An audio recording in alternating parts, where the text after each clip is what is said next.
Anybody here ever drink coffee? Yep. Well, here's 10 reasons they give to drink coffee. 1, it refreshes your brain. And it's surprising how much it does.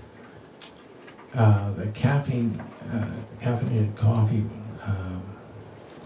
blocks this adenosine, which is a negative thing that causes drowsiness.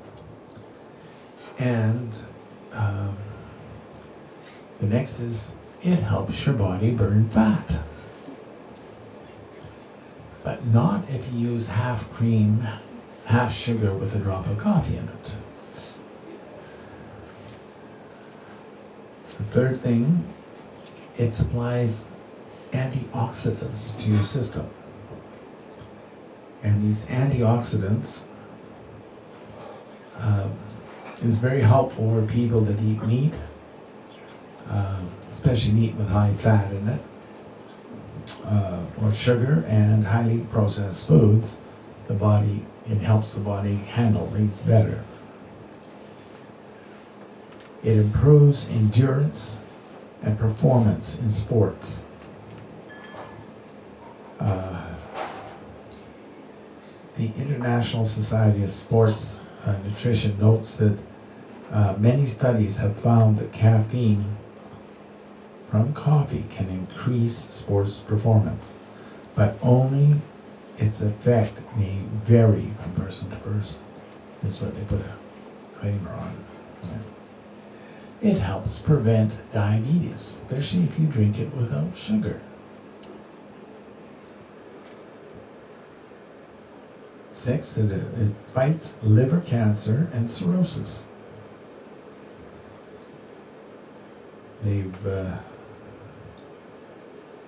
People who drink coffee regularly have an 18% lower risk of cancer in their whole body. And that doesn't mean you drink 24 cups a day.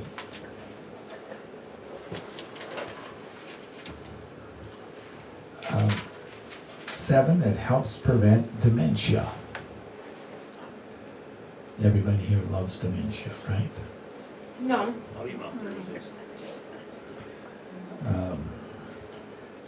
It's said that by consuming 3 to 5 cups a day, especially starting in middle age, reduces the risk of developing dementia or Alzheimer's disease by 65% in your old age. 8, it cuts Parkinson's disease risk. That they say the caffeine in coffee, it metabolizes your neuroprotective effects. Parkinson's disease is the most common neurodegenerative disease for which there is currently no effective prevention treatment. And they said that people that do not drink coffee anytime during the week increases their odds of getting Parkinson's by 40%, which is enormous. And the study was done on over 180,000 participants for an average of 12.8 years to find out what it was doing. 9, it reduces stroke risks.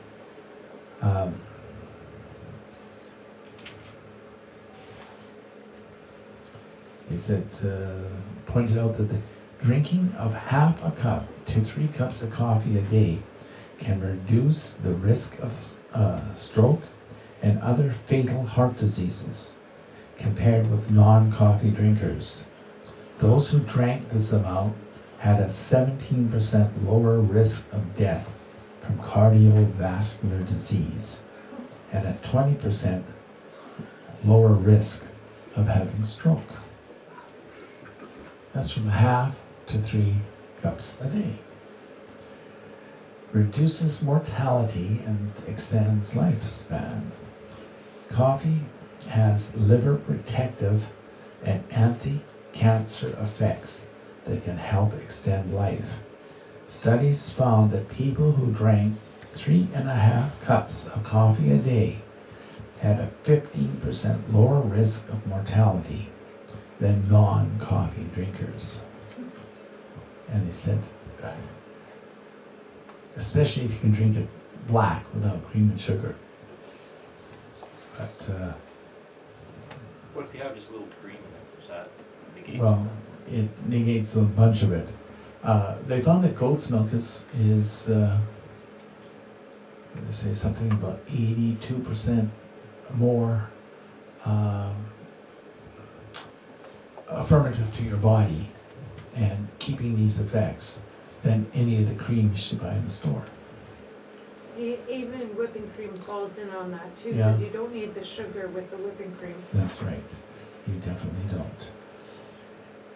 And what else is here? Things to do before drinking coffee in the morning. Many people have the habit of drinking coffee the first thing they drink in the morning.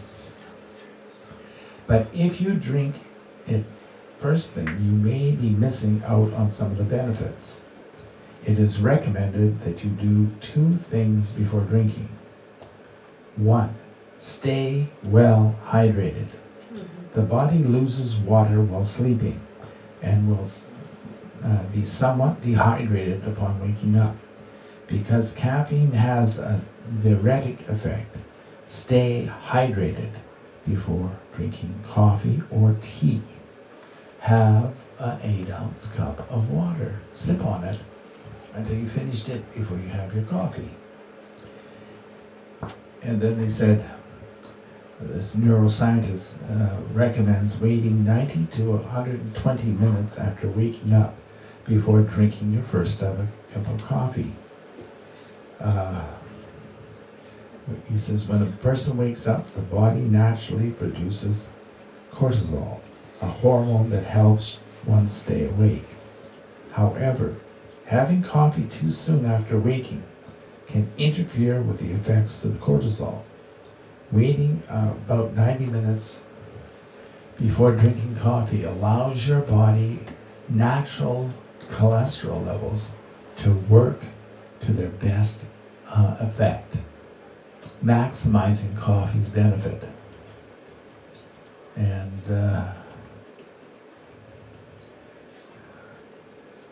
in delaying coffee intake 90 to 120 minutes can also make you less drowsy in the afternoon. If you need caffeine too early, you may need coffee in the afternoon to stay awake, but this can affect the quality of your night's sleep. So, and they don't recommend making extra strong coffee. You know, these ones that gets brewed twice, Italian coffee styles, espressos and stuff. They're not recommended. The second brewing through, because it kills off the antioxidants, which you don't want. And it can cause, if you drink too much coffee during the day, it can cause a caffeine addiction, caffeine poisoning, which will show these symptoms of anxiety, nervousness, frequent urination, and indigestion. Excess intake of coffee should therefore be avoided.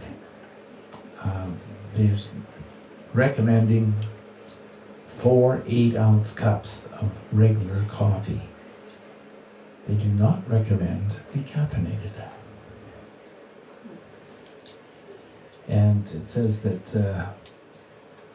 for women who are pregnant or breastfeeding, caffeine intake should be cut in half, so it means up to 2 cups a day of mild coffee. Okay.